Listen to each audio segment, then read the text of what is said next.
네. 주 안에서 평안들 하셨습니까? 오늘은 요한일서 2장 20절, 21절 그리고 27절 말씀으로 성령의 기름 부음에 관한 말씀을 상고하려고 합니다. 요한은 우리가 영생을 가진 자로서 하나님과의 사귐이 계속됨으로 생명의 공급이 원만하게 이루어지기를 바라고 본 서신을 쓰신 것입니다.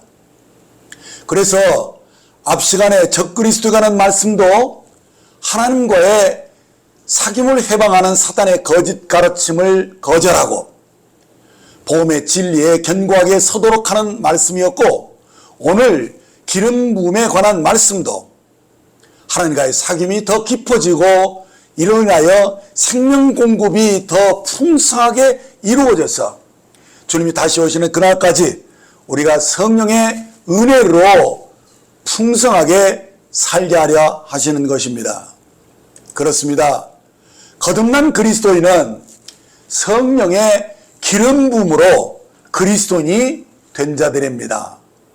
그리고 어떤 그리스도인도 성령의 기름 부음이 없이는 생명을 가질 수 없고, 또한 적그리스도의 교묘한 거짓말을 물리칠 수 없다는 말씀입니다. 자, 이제 오늘 본문 말씀 20절, 21절 그리고 27절을 이어서 보겠습니다. 너희는 거룩하신 자에게서 기름 부음을 받고 모든 것을 아느니라. 내가 너에게 쓰는 것은 너희가 진리를 알지 못하기 때문이 아니라 알기 때문이요, 또 모든 거짓은 진리에서 나지 않기 때문이라 말씀하고, 27절에서 너희는 주께 받은 바 기름 부음이 너희 안에 거하나니 아무도 너희를 가르칠 필요가 없고 오직 그의 기름 부음이 너희 모든 것을 너희에게 가르치며 또 참되고 거짓이 없으니 너희를 가르친 그대로 주 안에 거하라 라고 말씀하고 있습니다. 자, 그렇다면 우리가 먼저 기름 부음이란 용어를 좀 더 정확히 이해할 필요가 있다고 봅니다. 기름 부음은 믿는 자들에게 주어지는 성령의 영향력을 매우 생생하게 표현한 것입니다. 여기 이 그림을 보십시오. 이게 뭔 것이냐? 구약 성경의 선지자와 제사장 그리고 왕이 임직을 할 때, 세워질 때 이 기름 붓는 의식을 거행하곤 했습니다. 이 기름을 붓는 의식은 그가 이 직분을 받을 때 그가 거룩하게 성별되었음을 공적으로 알려주는 것뿐만 아니라 실제로 이 기름 부음을 받고 난 후로 바로 이 직무를 수행할 수 있는 성령의 능력이 부어졌다는 사실입니다. 이렇게 성령님을 기름으로 비유하고 있는데, 이것은 성전의 금등대에 들어간 그 기름이 결국은 빛을 내기 위해서 이 성령의 기름이 태워지면서 빛을 내는 것처럼 이 성령의 역할이 바로 우리에게 빛을 발하고 하나님의 영광을 드러내는 그런 일에 실제로 에너지를 공급해 주는 것을 상징하는 것입니다. 자, 빛을 내기 위해서 기름이 태워지면서 에너지를 이렇게 나타나는 것처럼 이 기름 부음은 하나님의 맡기신 이 일을 감당할 수 있는 그런 능력을 공급해 주시는 것을 의미합니다. 그런데 이 기름 부음이 구약시대에는 선지자와 제사장과 왕에게만 이 기름 부음이 주어졌습니다. 자, 그런데 이제 신약에 와서 우리 주님이 모든 구원을 완성하고 이제 성령님이 내리시는 것처럼 이제 이 새 언약 안에 들어온 모든 사람들은 이 그리스도의 완성된 이 사역으로 인해서 이제 성령이 기름 부음으로 그에게 다 임하여서 주님 자신을 다 안다는 것에 강점이 있는 것입니다. 요한복음 7장 37절로 39절을 보시면 명절 끝날 곧 큰 날에 예수께서 서서 외쳐 이르시되 누구든지 목마르거든 내게로 와서 마시라. 나를 믿는 자는 성경이 이룬 것 같이 그 배에서 생수의 강이 흘러나오리라 하시니 이는 그가 믿는 자들이 받을 성령을 가리켜 말씀하신 것이라. 가로 열고 예수께서 아직 영광을 받지 아니하셨으므로 성령이 아직 그들에게 계시지 아니하시더라. 가로 닫고. 자, 이 말씀 보시면 분명 나를 믿는 자는 성경 이름과 같이 그 배에서 생수의 강이 흘러나리라 하셨는데 그게 무슨 의미냐? 이는 그가 믿는 자들이 받을 성령을 가리켜 말씀하신 것이다 라고 해석해 주셨죠. 그런데 왜 그 당시에 주님 믿는 제자들에게도 아직은 성령이 내리지 않았다고 말씀하는 것이냐? 그 이유가 무엇인가? 그것이 가로 안에 그 진리가 게시되어 있죠. 가로 안을 읽어보면 예수께서 아직 영광을 받지 아니하셨으므로 성령이 아직 그들에게 계시지 아니하셨더라. 자, 이 말은 바로 하나님이 그 아들에게 이 모든 구속의 사역을 맡기셨는데 그래서 이 땅에 오셨잖아요. 근데 아직은 그것이 완성되지 않았다는 것입니다. 다시 말하면 주님이 죽으셔야 되고 다시 부활하셔야 되고 그러죠. 이런 과정들을 다 거치지 않은 상태에서 다만 그 후에 성령이 오실 것이다. 믿는 자들에게 성령이 내릴 것이다. 이렇게 말씀하고 있는 그 순간이었기 때문에 아직 성령님이 그들 가운데 있지 않았다는 사실을 말씀해 주는 것입니다. 그러니까 이게 성령님은 왜 오시는 거냐? 주님이 구속사역을 다 이뤄놓으신 거, 그것을 우리로 하여금 믿도록 그것을 다 일깨워주는 거예요. 다 보여주는 거예요. 그래서 그것을 다 안다. 성령 기름을 왜 부어주신 거냐? 주님이 하신 것, 그거 다 알고 주님이 누린 거 우리도 다 누릴 수 있도록 하시기 위해서 성령님이 오신다는 사실을 우리에게 말씀해 주는 것입니다. 그래서 성령님이 오시면 구원을 받는 거예요. 성령님 오시면 다 아는 거예요. 성령님 오시면 주님처럼 살게 되는 거예요. 그것을 말씀하시고 있는 것입니다. 자, 그러므로 우리가 엄밀히 말하면 새 언약은 언제 그러면 시작되는 것이냐? 그것은 성령이 강림하신 이후로부터 그때로부터 새 언약이 주어지는 것입니다. 그러니까 성령님이 오심으로써 그 다음에 은혜 시대가 펼쳐지고 곧 은혜 시대는 교회 시대가 펼쳐지는 것을 말씀한 것입니다. 자, 그래서 우리 이것을 개인적으로 적용할 때 우리가 언제 율법에서 벗어나서 새 언약으로 옮겨지는 것이냐? 바로 성령이 오신 그날부터 그렇습니다. 성령이 오시지 않으면 그는 여전히 구약적인 신앙생활을 합니다. 구약은 하나님의 이름을 불렀어도 아직은 종교적인 것입니다. 그래서 성령이 오시기 전에는 여전히 율법 아래서 내가 무엇인가를 해야만 복을 받고 그렇지 않으면 어려움을 당하고 이렇게 하는 율법 아래 정제되어 있는 상태에 있었던 사실입니다. 그래서 성령이 오시지 않으면 실제로 우리가 오랫동안 예수님을 믿었다 할지라도 그는 여전히 내가 무엇인가를 해야 하는 부담 속에 살고 그렇지 않으면 정죄를 받고 힘듭니다. 그게 바로 뭐냐? 바로 주님 만나기 전에는 BC였다는 것입니다. 그리고 주님 오시면은 아나도미니, 곧 주님이 다스리는 하나님의 나라가 시작된다는 것입니다. 그래서 실제로 역사적으로 봤어도 BC와 AD가 언제 나눠지는 것이냐? 예수님이 오셔서 모든 것을 이루시고 성령님이 오심으로써 AD와 BC가 나눠진 것처럼 개인적으로도 똑같습니다. 예수님을 확실히 믿어져. 곧 성령님이 오셔서 그 눈을 열어주고 그에서 생수의 강이 막 터지면서 그렇구나, 주님이 구주구나, 이것을 밝히 안 때로부터 그 인생의 역사가 다 갈라집니다. BC와 AD로 다 나눠진다는 것입니다. 그래서 정말 중요한 것은 성령님이 오시는 것입니다. 성령님이 오셔서 계시로 주님이 누구인가를 알게 하시고 그분을 나의 개인의 구주로 영접하는 그런 놀라운 체험이 없이는 그 사람은 여전히 내 노력으로 살아야 하는 종교적인 그 굴레에 묶여서 살 수밖에 없다는 사실입니다. 사람들은 그걸 잘 모릅니다. 그리고 사람들은 어떤 의식에 붙잡혀 있냐면 이 세상에 공짜는 없어. 그겁니다. 그래서 내가 뭔가를 하지 않으면 안 된다는 그런 강박감 속에서 묶여 있는 것입니다.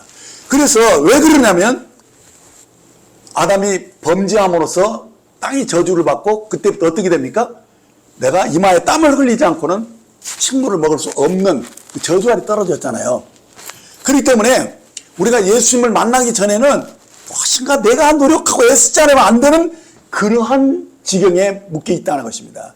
그래서 율법 아래서 내 힘으로 내 이마에 땀이 나지 않고는 식물을 먹을 수 없는 저주 아래 있었던 그때처럼 이제 모든 것을 내 힘으로 내가 얻은 소득으로 살아야 했기 때문에 그 삶이 참으로 힘들고 팍팍하고 한마디로 고달프고 목마를 수밖에 없는 삶을 이전에 우리들이 살 수밖에 없었다는 것입니다. 예, 에레미야 2장 13절을 보시면은 내 백성이 두 가지 악을 행하였나니 곧 그들이 생수에 그는 데는 나를 버린 것과 스스로 웅덩이를 판 것인데 그것은 그물을 가두지 못할 터진 웅덩이니라 라는 이 말씀대로 우리는 늘 목마른 삶, 고달픈 삶을 살 수밖에 없었다는 것입니다. 왜 그런 거냐? 왜 사람들이 이렇게 고달프고 목마른 삶을 살 수밖에 없느냐? 그것은 생수의 근원 되신 하나님을 버렸기 때문입니다. 그리고 또 더 문제는 그러면 얼른 주님께로 와야 되잖아요. 그런데 사람들이 주님께로 오지 않고요, 스스로 그 문제를 해결하려고 하는 거예요. 웅덩이를 파고 물이 나오기를 기다리지만은 거기는 터진 웅덩이입니다. 생수가 거기서 나오지 않는다는 것입니다. 자, 그래서 아까 우리가 요한복음 7장에서 나를 믿는다는 성경 이름과 같이 그 배에서 생수의 강이 흘러오리라 이 말씀을 우리가 기억할 때 요한복음 4장에요. 주님이 우물가에서 한 여인을 기다리셨습니다. 이 여인은 낮 12시에 그러니까 그 뜨거운 때에 우물가에 와서 아무도 없을 때 물을 길는 여인이었습니다. 왜? 결혼을 5번씩이나 했지만 다 실패했고 지금 사는 남자는 결혼하지 않는 남자입니다. 그래서 여자들이 그를 보면 수군거렸던 거예요. 그래서 그것이 싫어서 그가 낮 12시에 물을 길러 온 것이죠. 그래서 이 여인의 삶은 참으로 고달프고 심한 갈증에 허덕이는 여자였습니다. 근데 이것을 안 주님이 그를 불쌍히 여기셔서 그를 영원히 샘솟는 그 샘물을 주시기를 원하셔서 그 여인을 기다렸던 것입니다. 그러면서 이제 주님하고 물 좀 달라 하면서 이렇게 대화를 이렇게 시작을 하면서 그가 야, 이분이 대단한 분이구나 막 그러면서 이제 종교적인 얘기도 막 하면서 막 이 대화를 하잖아요. 그러다가 그만 그가 자기들이 조상들이 기다려왔던 메시아라는 사실을 탁 그가 알게 되는 것입니다. 왜냐면 자기의 과거를 막 다 알거든요. 막 이러면서 막 이 대화하시는데 와, 이분이 정말 메시아가 아닌가 하는 그런 사실로 흥분해서 당신이 그러면 그리스도입니까? 이렇게 할 때 주님이 그렇다 이렇게 하시죠. 자, 그러면서 여기서 그냥 이 여인이 여기서 확 변합니다. 그 장면을 요한복음 4장 28절에 30절 말씀을 제가 읽겠습니다. 여자가 물동이를 버려두고 동네에 들어가서 사람들에게 이르되 내가 행한 모든 일을 내게 말한 사람을 와서 보라. 이는 그리스도가 아니냐 하니 그들이 동네에서 나와 예수께로 오더라. 이 말씀 보시면 이 여인이 사실 자신의 수치가 얼마나 부끄러워했습니까? 근데요, 이제는 그것이 하나도 부끄럽지 않아요. 그것을 다 낱낱이 얘기하고 결국 자기가 메시아를 만나서 이거 다 해결해버린 거예요. 그래서 이제는 막 그분이 메시아가 아니냐, 그리스도가 아니냐 하는 이 사실을 전하기 위해서 동네방네로 지금 뛰어다니는 여자로 바뀐 거예요. 그러니까 한마디로 말해서 그 배에서 생수강이 터져버린 거죠. 그러니까 이제는 뭐 그 배에서 생수강이 터졌으니 뭐 어떻게 됩니까? 물동이가 필요 없는 거 아니에요? 그냥 물동이를 버려두고 그리스도를 전파하는 여인으로 그 인생이 바뀌어버린 것입니다. 성경은 이렇게 우리 각인이 예수님이 누구인가를 확실히 깨닫고 주님을 개인의 구주로 영접할 때 그 사람의 내면에 생수의 강이 터지는 구원을 경험하게 하신다고 말씀합니다. 그러니까 우리가 구원을 얻었다는 것은요, 주님을 개인적으로 만났다는 말인데, 그것은 성령님의 계시가 없이는 도무지 주님이 누군지를 알 수가 없고 그걸 믿을 수 없기 때문에 내가 그리스도가 나의 개인의 구주라는 것을 믿었다는 것은 성령님의 도움이 있었다는 거예요. 물론 사람마다 정도의 차이가 있을 수 있지만은, 그렇지만은 성령님의 기름 부음이 없이는 절대로 예수님을 믿을 수 없다는 사실이거든요. 마가복음 5장을 보면 혈루증을 앓았던 한 여인이 구원받은 이야기가 나옵니다. 그때 주 예수님은 사실 많이 군중들이 막 주님을 에워싸고 막 밀치면서 그렇게 가는 그런 상황이었어요. 그런데 그 와중에 주님을 믿음으로 만난 한 여인이 있었다는 거예요. 그는 12회를 혈루증을 앓는 여인이었습니다. 많은 무리 사이에서 그가 예수님의 옷을 만지기만 해도 구원을 얻을 것이라는 그 믿음을 가지고 주님의 옷을 만졌을 때 그에게 구원이 나타났다는 것입니다. 이것을 좀 더 자세히 살펴보겠습니다. 마가복음 5장 25절 28절을 보면 12회를 혈루증으로 알아온 한 여자가 있어 많은 인사에게 많은 괴로움을 받았고 가진 것도 다 허비하였으되 아무 효험이 없고 도리어 더 중하여졌던 자에 예수의 소문을 듣고 무리 가운데 끼어 뒤로 와서 그의 옷에 손을 대니 이는 내가 그의 옷에만 손을 대도 구원을 받으리라 생각함이라라. 자, 이 말씀을 보시면 그가 얼마나 정말 절박하고 힘든 삶을 살았습니까? 무려 12년 동안 이 혈루증이 막 피가 멈추지 않고 막 흐르는 거거든요. 많은 의사에게 많은 괴로움을 받았다는 거예요.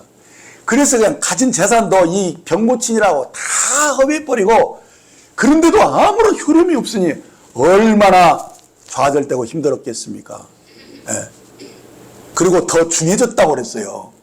그래서 이 절망 상태에 놓여 있을 때 이 여인에게 어떤 소문이 들기 시작했느냐? 야, 예수님이 막 문둥병자도 나오시고 막 소경이 눈을 뜨고 하여튼 모든 병자는 예수님께 오면 다 낫는다더라. 이러니까 이게 그 여인에게 얼마나 놀라운 소망을 주는 말씀이었습니까? 그러니까 막 간절한 그때에서 그 소문을 듣고 나도 그러면 이 병을 낫을 수 있지 않겠느냐 하는 소망을 가지면서 그가 이 믿음은 바라는 것이 식상이거든요. 그것이 막 바라는 것이 간절하니까 그것에 상상을 한 거예요. 그래서 어떻게 되냐? 예수님을 어떻게 만나서 내가 어떻게 예수님이 옷이라도 한번 만지기만 하면 나는 분명히 나을 것이다 라는 그런 믿음이 생겨버린 거예요. 예. 그러니까 중요한 것이 뭡니까? 이 여인에게 주님이 관한 소문이 들린 거였다는 거예요. 예. 그리고 우리들이 간증해야 돼요. 자꾸 예수님이 나를 통해서 이렇게 바뀌게 해서 나를 이렇게, 나 사실 이제 병주머니였는데 지금은 이렇게 건강하지 않냐, 이런 말이라도 여러분들이 하셔야 된다니까. 그러면서 예수님을 얘기해야 돼요. 그럴 때 그 말을 듣고 믿음이 생기는 거예요. 로마서 10장 17절 보면 믿음은 들음에서 나며 들음은 그리스도의 말씀으로 말미암는다.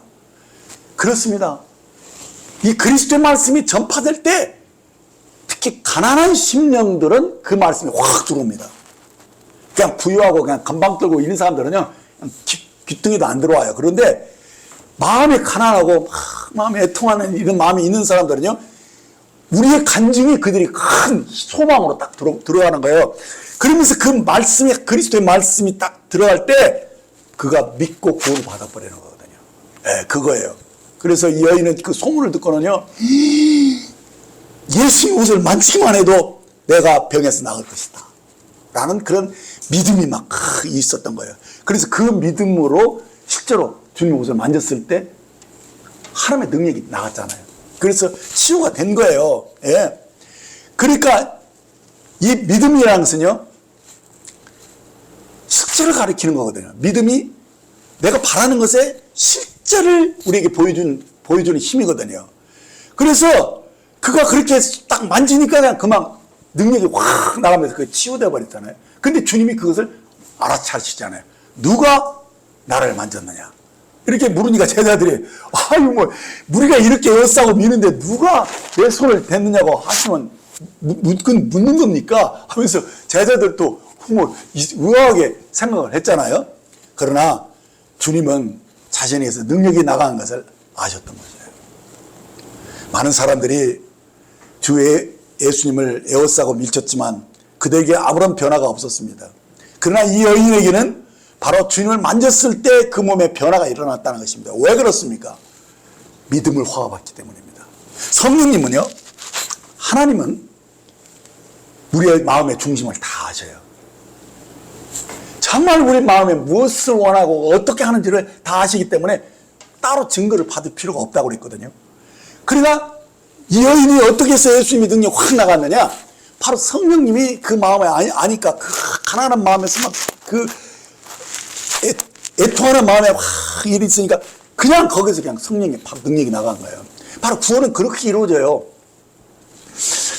바로 하나님이 우리를 아시기 때문에 우리를 만나주는 거예요. 우리 마음속에 간절하게 주님을 만나고 싶어하는 그 마음이 있기 때문에 성령님이 오시는 거예요. 오셔서 그의 눈을 열어주고 그로 하여금 예수님을 믿도록 도와주시는 일을 하는 것이죠. 그래서 성령님이 우리의 눈을 열어줄 때 우리가 주님이 누구인지를 알고 그 영으로 우리들이 생명을 얻는 것입니다. 그래서 하나님의 영으로 우리들이 구원을 받았다는 것은 하나님의 영으로 기름 부음을 받았다, 이런 말과 같다는 것입니다. 여러분, 우리가 기독교는 종교가 아니다 라고 말할 때 여러분은 기독교와 종교의 차이가 무엇인지를 분명히 알고 있습니까? 기독교와 종교는 명백한 차이가 있습니다. 물론 기독교 안에도 종교가 있어요. 그러나 여기서 우리가 밝히 알아야 하는 것은 기독교의 본질은 성령의 계시로 주어지는 믿음에서만 주어지는 생명이라는 거예요. 생명이 없으면 그게 바로 종교예요. 그러니까 이 종교라는 것은요, 내가 헌신한 어떤 신적 존재나 어떤 영적 의식을 신봉하겠다고 내가 찾아서 만나려고 하는 그런 인간의 신념인 것입니다. 그래서 종교를 통해서 내가 나의 신을 이렇게 만나고 또 그 영적 존재를 기쁘게 하려고 그 초월적인 존재로부터 뭔가 도움을 받고 인정을 받고 싶은 그런 갈망에서 이런저런 활동을 하는 것이 종교입니다. 그래서 매우 열정적이기도 하고 헌신적입니다. 그러나 기독교 자체는 나에게서 출발하는 종교가 아닙니다. 물론 기독교 안에도 종교성은 없잖아 있습니다. 뭐 나름 착하게 살려고 하고 의로운 삶을 살려고 합니다. 또 다른 사람을 구제하고 도와주는 그런 선한 삶을 살려고 합니다. 그러나 그 선한 삶 그 자체가 그 사람을 죄에서 구원해 주는 것이냐? 그렇지 않다는 거예요. 왜냐하면 기독교의 본질은 나에게 있지 않는 거예요. 전적으로 주님이 나에게 오시는 것이거든. 그래서 내 안에 역사하시는 하나님의 은혜가 나타나게 돼 있어요. 즉 인간이라는 이 그릇을 통해서 주 예수님의 복음 안에서 영적인 일들이 나타나는 거예요. 더 구체적으로 말하면 이것은 하나님과의 이 관계 속에서 그 사귐 속에서 그 은혜가 나타나지는 것이 기독교라는 거예요. 그래서 기독교에서는 예수 그리스도의 이 신성한 생명이 믿는 자들에게 전이 된다라는 사실을 믿는 거예요. 그래서 내가 그리스도를 마음 중심에 이렇게 받아들이면 이 신성한 생명이 내 안에 들어와서 이 실제가 되고 생명으로 나타난다는 거예요. 바로 그리스도께서 나를 거처로 삼아 사시면서 그 생명을 나타내시는 그것이 바로 기독교예요. 그래서 이 기독교는 무슨 뭐 추측이나 이론이 아니에요. 실제예요. 우리는 영 안에서 영생을 가졌으면 아는 거예요. 그래서 내 안에 주님이 사신다는 거 아는 거예요. 내 안에 주의 생명이 고동치는 생명과 본성으로 내가 새로운 피조물이 되었구나 라는 사실을 다 알게 돼 있어요. 그리고 이 성령 기름 부음을 이 사실이 그것을 알려주기 때문에 다 아는 거예요. 알지 못하면 그건 성령 기름이 오시지 않았다는 뜻이에요. 그래서 이 내가 성령의 기름 부음을 받은 사람이기 때문에 어떤 놀라운 일이 일어나냐? 거듭난 사람들은요, 왕 같은 제사장의 삶이 나타나기 시작해요.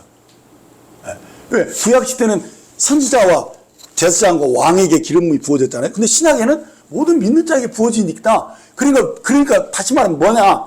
기름 부음을 받은 나는 왕 같은 제사장이라는 거예요. 이것이 우리들의 정체성이거든요. 베드로전서 2장 9절 10절을 보시면 너희는 택하신 족속이요 왕 같은 제사장들이요 거룩한 나라요 그의 소유된 백성이니 이는 너희를 어두운 데서 불러내어 그 귀한 빛에 들어가게 하시는 이의 아름다운 덕을 선포하게 하심이라. 너희가 전에는 백성이 아니더니 이제는 하나님의 백성이요 전에는 긍휼을 얻지 못하였더니 이제는 긍휼을 얻은 자니다 라고 말씀해 주는 것을 봅니다. 그래서 이 시작 성경에서는 믿는 우리를 가리켜서 기름 부음을 받은 자라고 선언해 주는 거예요. 즉 그리스도께서 기름 부음을 받으심으로써 선지자와 제사장과 왕으로 사셨던 것처럼 이제 기름 부음을 받은 우리가 선지자고 제사장이고 왕으로 이제 산다는 것입니다. 그것이 바로 기독교인 것입니다.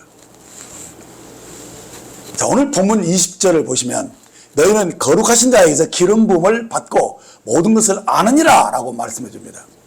여기서 거룩한 자가 누굽니까? 앞뒤 문맥으로 볼 때 거룩한 자는 주님 자신입니다. 27절에서 나오는 주도 역시 주 예수 그리스도입니다. 그렇습니다. 우리는 주 예수 그리스도에게서 기름 부음을 받고 모든 것을 아는 왕 같은 제사장들이 된 것입니다. 자, 그런데요, 많은 그리스도인들이 자신이 기름 부음을 받았다는 사실을 알지 못해요. 의식하지 못하고 산다고 할 수 있어요. 그러니까 왕 같은 제사장의 삶이 그래서 실제로 그 삶 속에서 나타나느냐? 그런 사람들이 매우 드문다는 거예요. 안타깝죠? 정말 우리들이 기름 부음을 받았으면 왕 같은 제사장의 삶이 실제로 나타나지 하잖아요? 근데 잘 안 나타나요. 왜 그렇습니까? 그 이유가 무엇일까요? 제가 얼마 전에 기도를 하다가 이런 환상을 보았어요. 자, 여기 그림을 보세요. 어느 이 강물이 흐르고 있는데 이 수초 사이에 한 물고기가 움직이지 못하고 있었어요. 근데 왜 그런가 봤더니 그 이유는 조금 전까지는 물이 이렇게 차 있었는데 물이 갑자기 줄어서 물이 빠져버렸기 때문에 이 물고기가 움직이지 못하고 있는 상태로 있었던 거예요. 그래가지고 물고기가 눈을 껌뻑껌뻑거면서 힘들어하고 있는데, 그런데 다행히 물이 다시 차오르더니 물고기가 다시 물에 탁 들어오면서 활동을 시작하는 모습을 제가 환상 중에 보았어요. 저는 이 짧은 환상을 보면서 금세 그 의미가 무엇인지를 알아차렸어요. 이 모습은 바로 나의 영적 상태를 보여준 것이기도 하고 더 나아가서 우리 교회의 모습이라고 생각이 들었어요. 그렇습니다. 우리는 대부분 성령으로 거듭난 자들입니다. 그러니까 이미 그 배에서 생수의 강이 흐르는 것을 경험한 자들이라는 거예요. 그래서 물고기가 물속에서 살 때 자유롭고 풍성한 삶을 누릴 수 있다는 거, 그 사실을 아는 사람이에요. 이 말은 곧 우리가 생명과 성령으로 사는 경험을 했다는 것이죠. 자, 그런데 이 자유롭고 평안한 삶도 물이 풍부하고 넘칠 때 가능하다는 거예요. 물이 빠져버리면, 물고기는 물이 없으면 살 수가 없어요. 우리 그리스도인들은요, 생명과 성령이 없이는 정말 한시도 살 수 없는 사람들이에요. 그렇게 되었어요.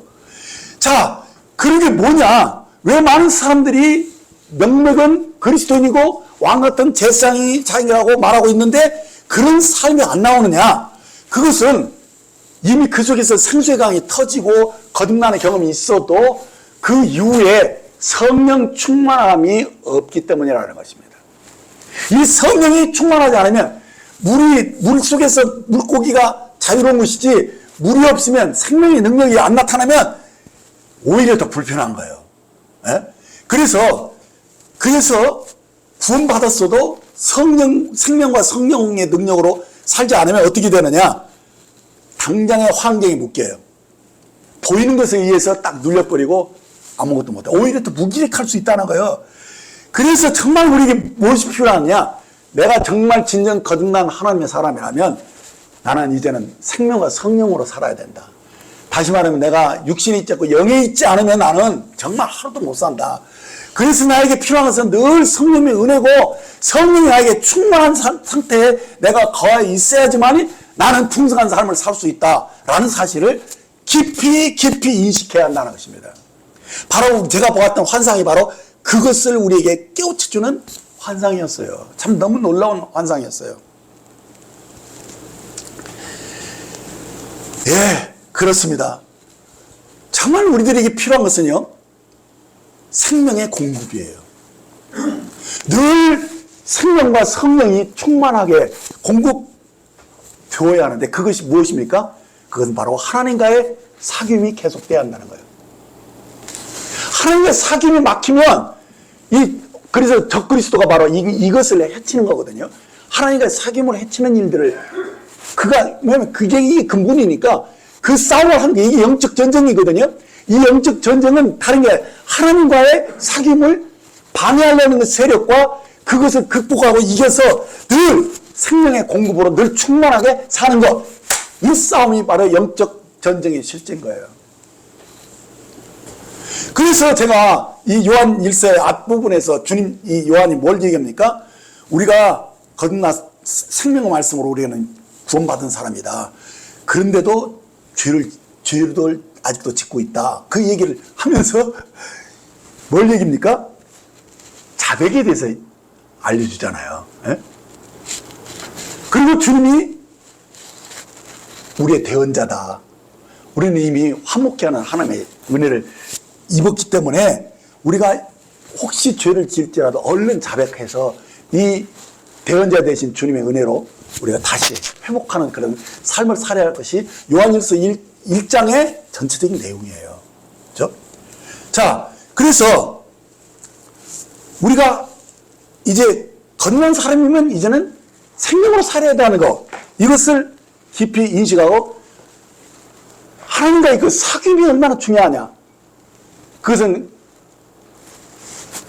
바로 빛 가운데 있는 삶이고 그리고 기쁨이 충만한 삶이다. 이것이 요한일서 1장의 내용이잖아요. 자, 그래서 지금 여기서 지금 뭘 얘기하고 있느냐? 바로 우리들이 기름 부음이 계속, 그렇지만은 그래서 우리에게 기름 부음이 계속되는 것이다. 한번 구원받은 사람이면, 성령이 이미 임한 사람들은 내게 기름 부음이 있다는 사실을 늘 의식해야 된다는 거예요. 그래서 하나님께 속한 사람들은, 이미 기름 부음을 받은 사람들은 언제든지 이 사귐 속에 살 수 있도록, 하나님을 알고 하나님을 알 수 있도록 그 기름 부음이 계속되고 있다. 이 사실을 지금 사도 요한이 인식시켜 주려고 하는 거예요. 그래서 우리에게 생명의 공급이 계속되도록 성령의 기름 부음이 지금도 계속되고 있다. 이 사실을 일깨우고 싶은 거예요, 지금. 바울도 이렇게 말했습니다. 에베소서 1장 13절 14절에 보면 그 안에서 너희도 진리의 말씀 곧 너희의 구원의 복음을 듣고 그 안에서 또한 믿어 약속의 성령으로 인치심을 받았으니 이는 우리 기업의 보증이 되사 그 얻으신 것을 구속하시고 그 영광을 찬미하게 하려 하십니다라고 말씀하셨습니다. 여기서 성령이 인쳤다, 도장을 쳤다는 얘기가 뭡니까? 이것은 우리가 거듭날 때 너는 내 것이다 라고 하나님이 성령으로 딱 표시를 했다는 얘기예요. 예. 그렇기 때문에 성령이 딱 한번 오시잖아요. 그러면 그 성령이 우리에게 책임진다는 거예요. 그래서 기업의 보증이 되시는 거예요. 그래서 우리가 하나님의 나라를 다 누릴 수 있는 모든 것을 약속하시고 약속한 것을 일깨우게 해서 그것을 누릴 수 있는 모든 일을 성령님이 기름 부음으로 해결하신다는 거예요. 자, 그래서 주님이 성령님을 보내시는 것은 뭐냐? 주님이 이루신 일들을 다 그것을 풀어서 이렇게 알고 누릴 수 있도록 하기 위해서 성령의 기름이 오셨다는 사실을 지금 우리에게 일깨워주고 있는 것이죠. 그렇습니다. 하나님의 부르심에는 후회하심이 없어요. 한 번 구원받는 사람 하나님이 내치지 않아요. 그 사람에게는 언제든지 성령님이 함께 하시는 거예요. 세상 끝날까지 함께 하신다고 그랬잖아요. 그래서 그분이 우리의 모든 것을 알게 하시는 분이라는 것을 여러분들이 의식을 하면은 여러분들이 딱 눌림이 됐거나 갇혀 있을 때 뭔가 앞이 막 막히고 앞이 안 보이고 막 이럴 때 당황하지 않고 바로 성령님을 주님과의 관계를 회복하면서 사귐 속에서 성령님의 도우심을 바라야 된다는 거예요. 그러면은 그것이 다 하나하나 풀려버리게 되는 거예요. 알게 되는 거예요. 왜? 우리가 왕 같은 제사장이기 때문에 그런 삶을 살 수 있는 그런 능력을 성령님이 다 풀어주신다는 사실이에요.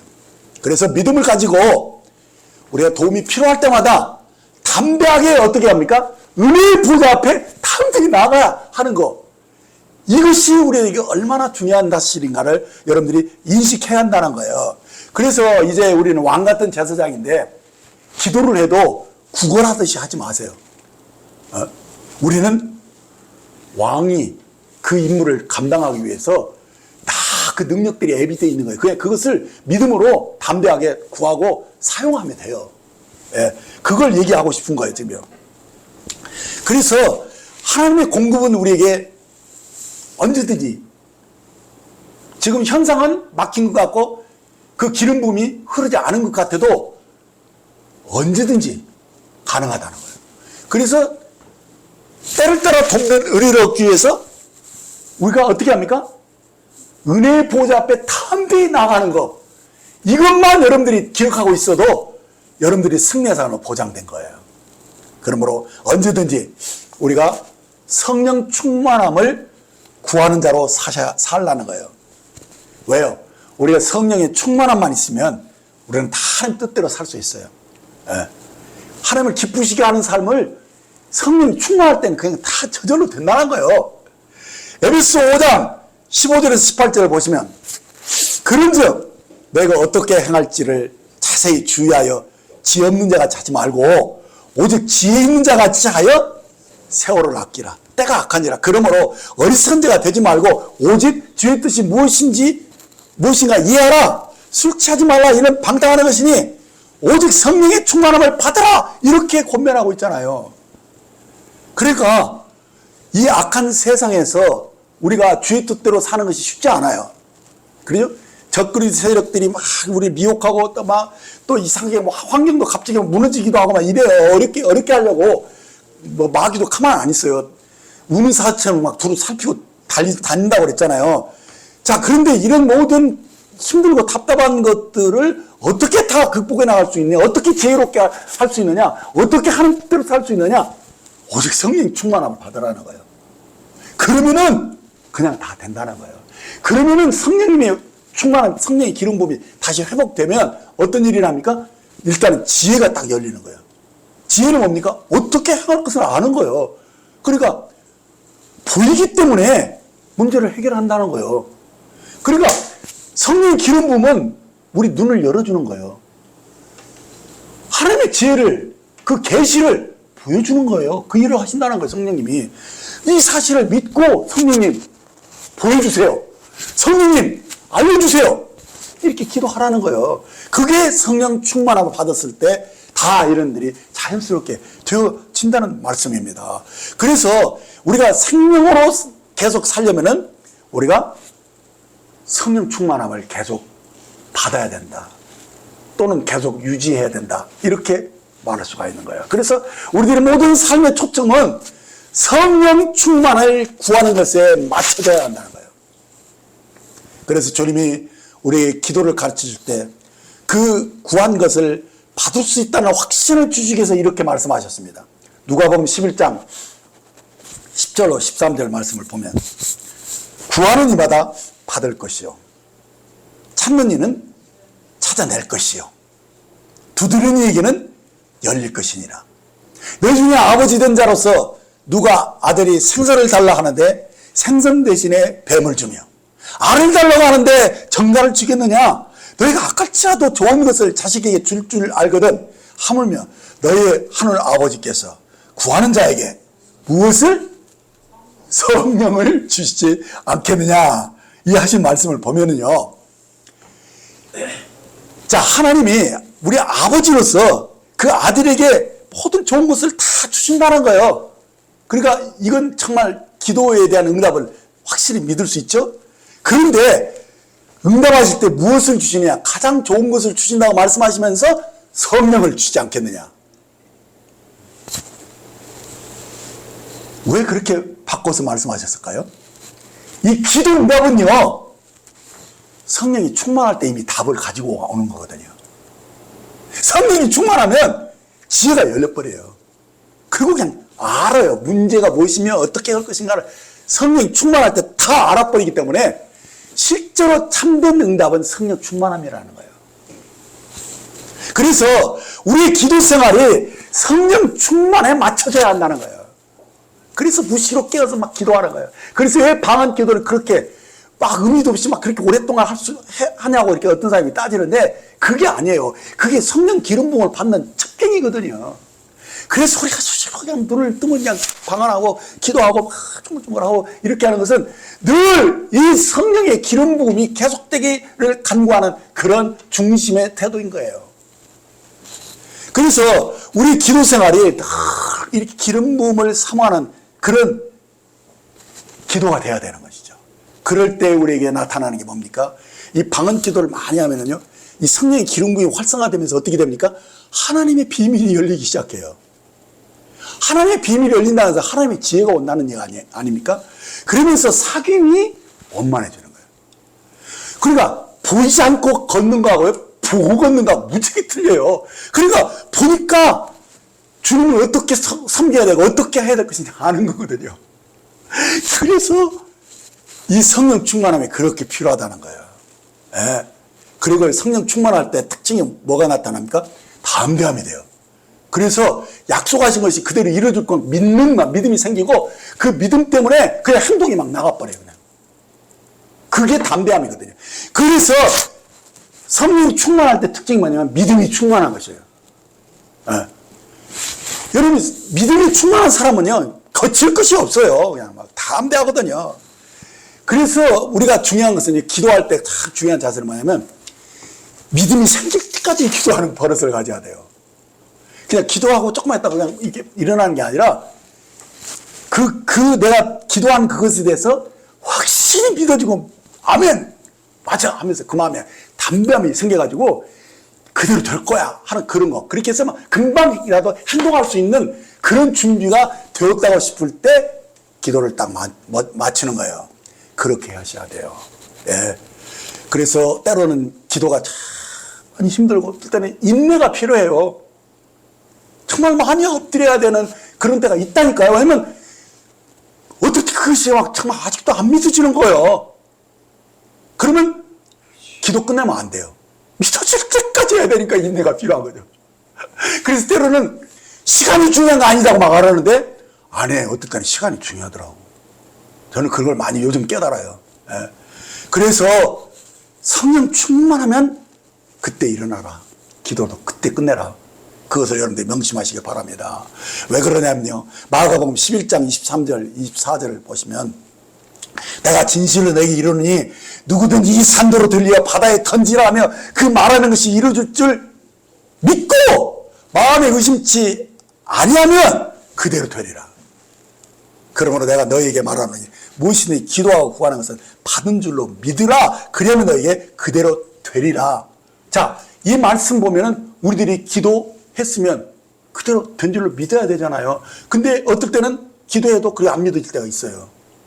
그러니까 어떻게 됩니까? 그럴 때까지 막 무릎 꿇고 인내하고 기도해야 되니까 때로는 많이 기도하게 돼요. 그래서 정말 주님 오실 때까지 내가 하루에 적어도 2시간씩 내가 기도할 것이다. 그렇게 해서 결심하고 이렇게 그 간절함을 우리가 계속 가지고 사는 것이 정말 중요하다는 사실을 여러분들이 인식해야 됩니다. 그래서 이 기도 응답은요, 믿음의 반응이거든요. 그래서 기도한 후에 그대로 될 것이다라고 믿고 실행할 수 있는 그러한 배짱과 그런 막 힘이 있어야 된다는 사실이에요.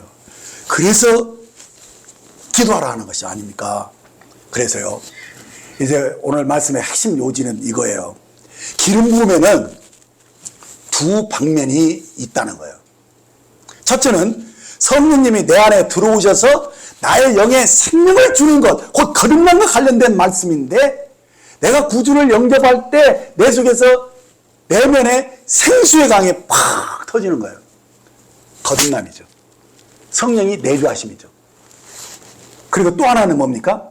이제 구원받았으면 이제 우리의 삶에 능력이 나타나고 하나님의 영광을 돌리고 내가 왕같은 제사장으로 살려면 뭐가 필요하다고 했어요? 성령의 충만함이 필요하다는 거예요. 이 성령의 충만함은 어떻게 역사가 되느냐? 내면에서 터지는 것은 생수의 강이지만 이것은 위로부터 내린다는 거예요. 그 차이가 있음을 알아야 돼요. 그래서 위로부터 부어지는 그 생명을, 이 성령님의 그 능력을 우리가 막 사모하고, 성령 충만은 성령의 불이 내리기를 사모하는 그런 마음인 거예요. 그래서 성령의 기름이 내 공급이 되어져서, 그래서 불을 붙이면 얼마든지 에너지로 나올 수 있는 그런 능력이 내 속에 주어지기를 위해서 기도하는 것이라는 거예요. 네. 이것을 간략하게 정리해서 이 둘 다 믿음으로 성령을 받는 거거든요. 그것을 말씀드릴게요.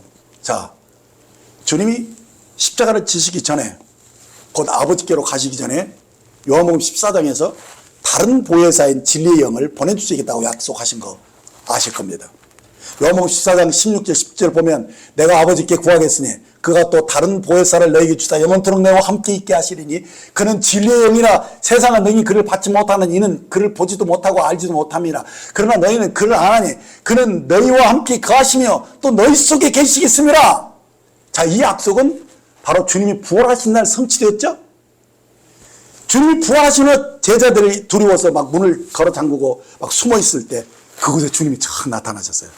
평안할지어다 하시면서 그때 주님이 숨을 깊이 몰아쉬면서 성령을 받으라 이렇게 말씀하셨죠.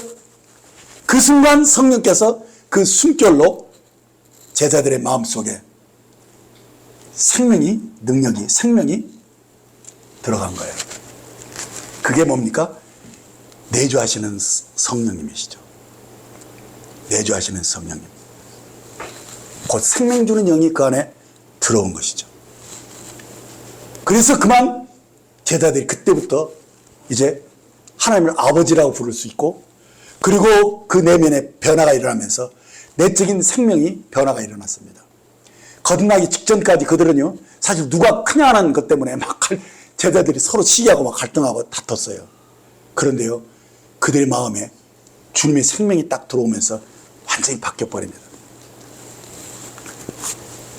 바로 그것이 오늘날의 우리들에게 거듭나는 것을 말하는 거예요. 내주하시는 생명이 들어오는 것입니다. 그러니까 이것은 달리 말하면 성령이 나와 함께 살기 위해서 거처를 정하시는 거예요. 내 안에 나를 하나님의 집으로 삼는 것, 그것을 가리키는 거예요. 이것이 해결되지 않으면 그건 그리스도인이 아니에요. 자, 이제 근데 두 번째는 뭐냐? 이제 거듭난 사람이 풍성한 삶을 살려면은, 왕 같은 제사장으로서의 삶을 살려면은 이제 위로부터 오는 능력이 필요하다는 거예요. 그게 성령이 위로부터 내리시는 기름 부음이죠. 누가복음 24장 49절에 보면 볼지어다 내가 아버지께서 약속하신 것을 너희에게 보내리니 너희는 위로부터 능력으로 입혀질 때까지 이 성에 머물러서 기도하라 말씀하신 것입니다. 이 약속은 주님이 승천하신 전에 말씀하셨고 실제로 언제 이 능력이 임했습니까? 승천하신 열흘 후에 되는 날 오순절에 이루어진 것입니다. 사도행전 2장 1절로 4절에 보면 오순절날이 이미 이름에 그들이 다 같이 한 곳에 모였더니 호련히 하늘로부터 급하고 강바람 같은 소리가 있어 그들이 앉은 온 집에 가득하며 마치 불의 셔처럼 갈라지는 것이 그들에게 보여 각 사람 위에 하나씩 임하여 있더니 그들이 다 성령의 충만함을 받고 성령이 말하게 하심에 따라 다른 방언으로 말하기를 시작하시니라 하신 장면을 보게 됩니다. 이것은 내주하실 때 성령이 오신 것하고 분위기가 사뭇 다르죠? 왜요? 이는 위로부터 내려오는 그 능력의 영이기 때문입니다. 이 능력의 영은 제자들에게 맡겨진 사명을 감당하기 위해서 성령의 은사로 임하는 것이거든요. 그래서 위로부터 그 두루마기를 입혀주듯이 성령님이 오시는 거거든요. 그렇기 때문에 여기서 막 때로는 급하고 강한 바람같이 그리고 막 불이 이렇게 막 임하는 것처럼 그런 하기 때문에 영적인 어떤 현상이 나타나요. 그래서 여러분들이요, 아직 방언할 줄 모르는 사람들은요, 이 성령 충만함으로 받기 위해서 방언 기도를 기도해야 할 수 있도록 여러분들이 힘써야 돼요. 그리고 이미 방언 기도를 하시는 분들이 이렇게 같이 모여서 그걸 도와주고 막 같이 기도를 하게 되면 그 속에 들어오면 다 하게 돼 있어요. 왜냐하면 이미 그 성령이 그 안에 계시기 때문에 그것이 너무 가능하다는 것을 여러분 믿고 그렇게 하셔야 됩니다. 그래서 능력의 영을 경험하셔야 돼요. 예. 근데 그래서 이것은 성령의 능력을 입는 것이라고 말했거든요. 이것은 마치 경찰이 제복을 입고 직무를 해야지만이 그가 사람들이 이 사람이 나라에서 가진 그 권위를 가지고 우리에게 이 직무를 행하는 것이나 이것을 알고 인정하게 되거든요. 그래서 우리가 성령의 이 능력을 입히울 때 우리가 주님의 권위를 가지고 사역을 할 수가 있게 되는 것이죠. 그래서 제자들에게 이렇게 말씀하셨어요. 누가복음 10장 19절에 보면 내가 너에게 뱀과 정갈을 밟으며 원수의 모든 능력을 제할 권능을 주었으니 너희를 해칠 자가 결코 없으리라. 자, 우리 복음 전할 때 여러 가지 어려움들 많이 있어요.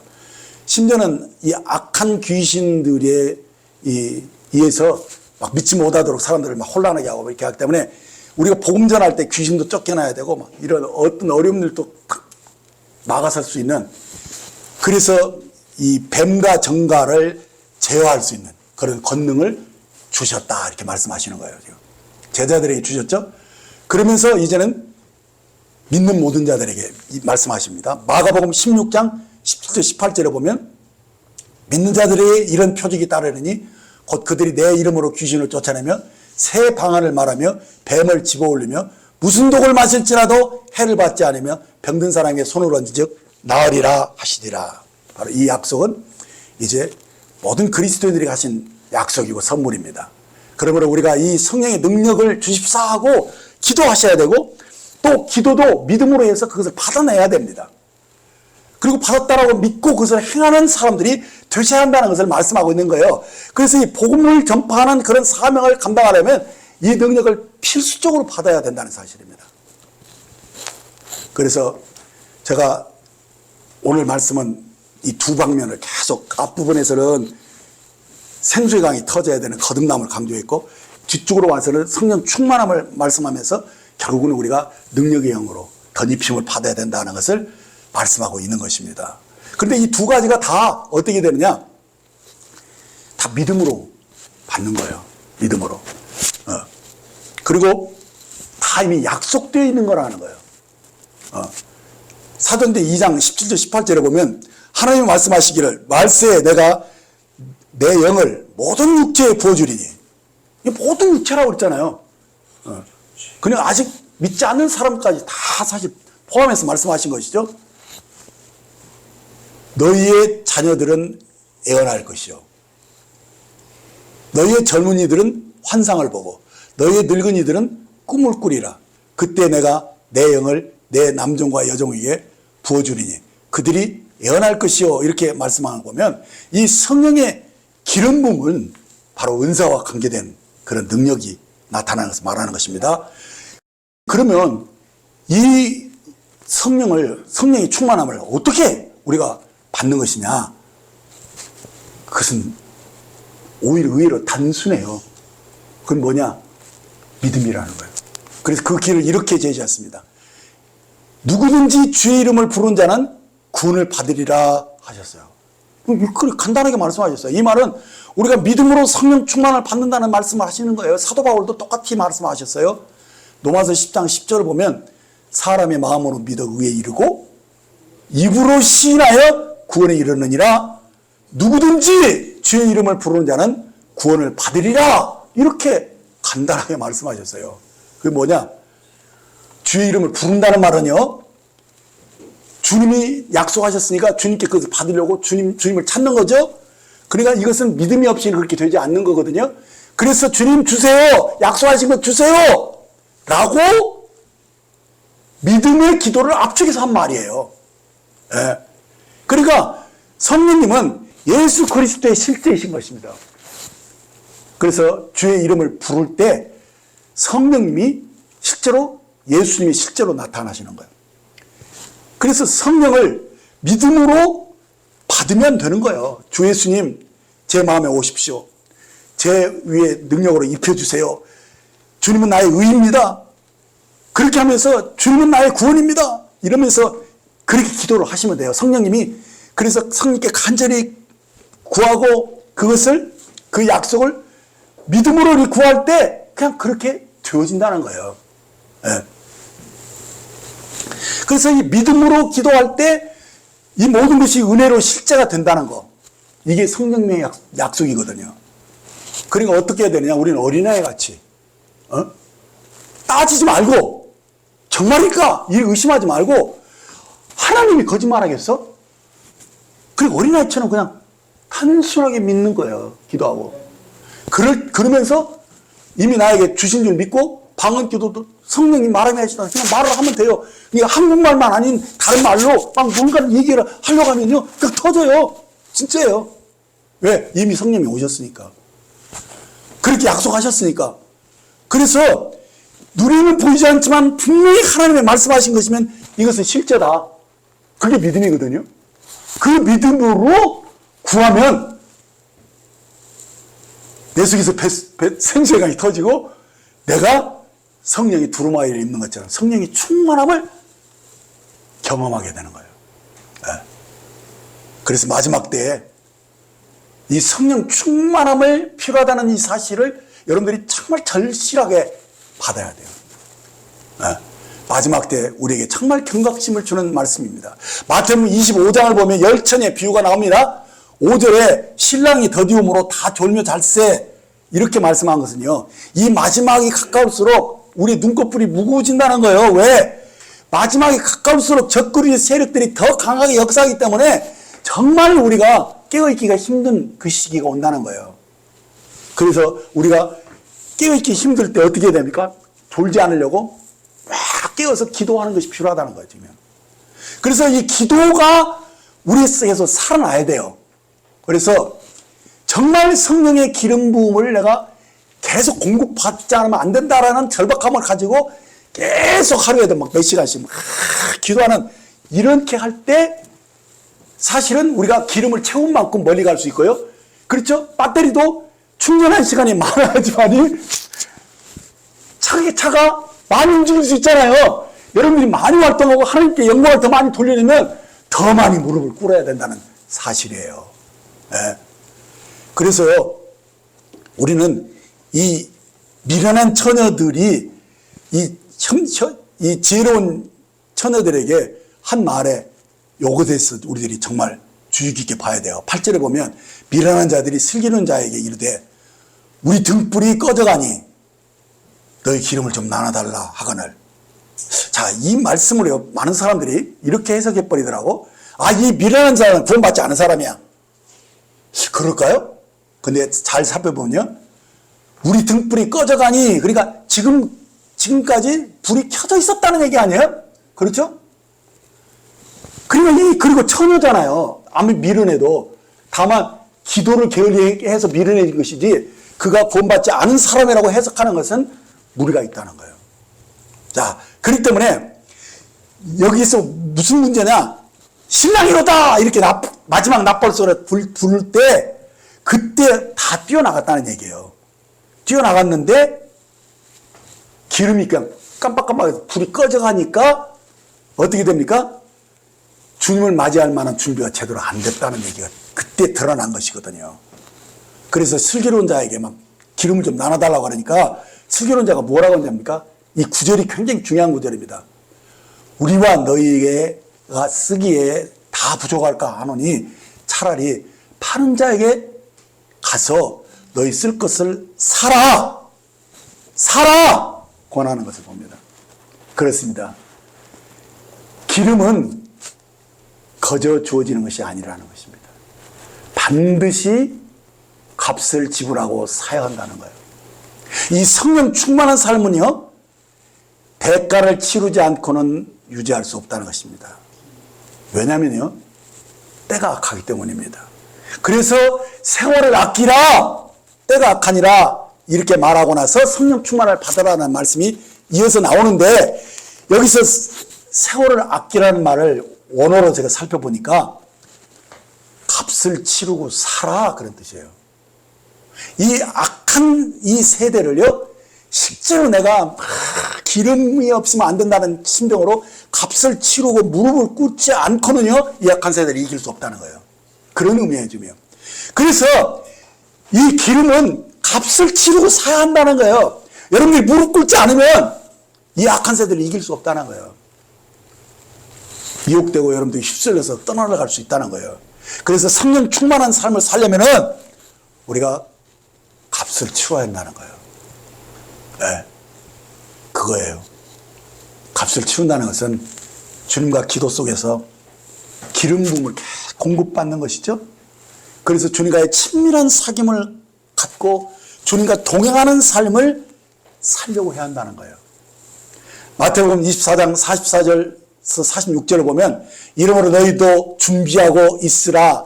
생각하지 않을 때에 인자가 오리라. 충성되고 지혜 있는 종이 되어 주인에게 그 사람들을 맡아 때를 따라 양식을 나눠주자가 누구냐? 주인이 올 때 그 종이 이렇게 하는 것을 보면 그 종이 복이 있으리라. 아멘. 주님이 오실 때요, 누군가를 돌보는 그런 선한 청지기의 삶을 사는 자가 깨어있는 사람이고 복 있는 사람이라는 뜻이에요. 이 마지막 때에 다 졸며 잔다고 그랬잖아요. 근데요, 누가 깨어있을 수 있느냐? 누군가를 돌보는 사람이에요.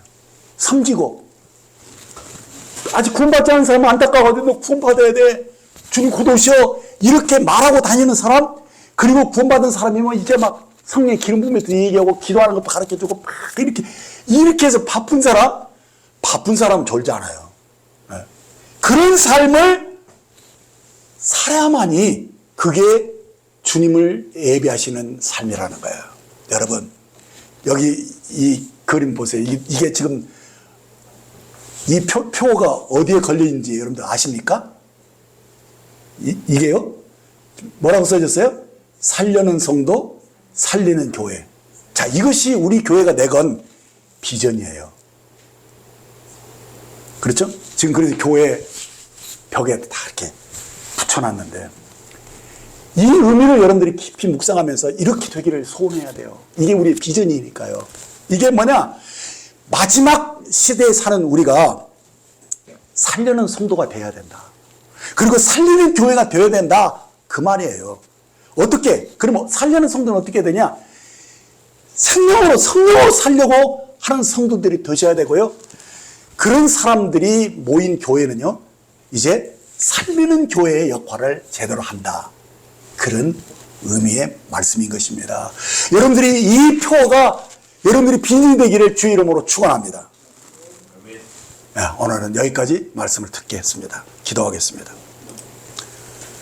사랑하는 아버지, 저희 안에 부활하신 그리스도의 생명을 주심을 감사드립니다.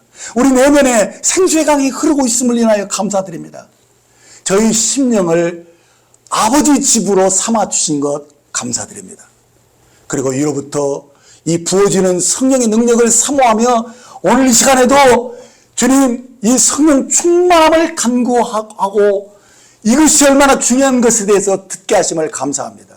주님, 이 마지막 때에 복음 전파의 사명을 감당하기 위해서 우리가 성령의 충만함을 받지 않고는 주님 아무것도 할 수가 없사오니 주여 저희들 깨어있게 하시고 이제 생명으로 성령으로 사는 사람들이 되기를 간구하며 이제 성령 충만함으로 이제 다른 사람을 살려내는 그러한 비전을 이룰 수 있는 그런 사람들이 되기를 간구합니다. 성령 충만함을 주옵소서. 성령 충만함이 우리를 통해서 나타나셔서 우리가 주님 담대하게 하나님의 말씀을 전하고 손을 내밀어 병을 낫게 하시고 표적과 기사가 거룩한 종 예수의 이름으로 이루어지기를 간구합니다. 주님이 오시는 날이 얼마 남지 않았는데 저희로 그리스도 안에서 신성한 생명이 비단해서 걷게 하시고 탁월한 삶을 살게 해 주옵소서. 감사합니다. 저희로 성령의 능력과 의와 통치권이 우리와 계속 나타나게 하심을 감사드리오며 우리 주 예수님의 이름으로 기도합니다. 아멘.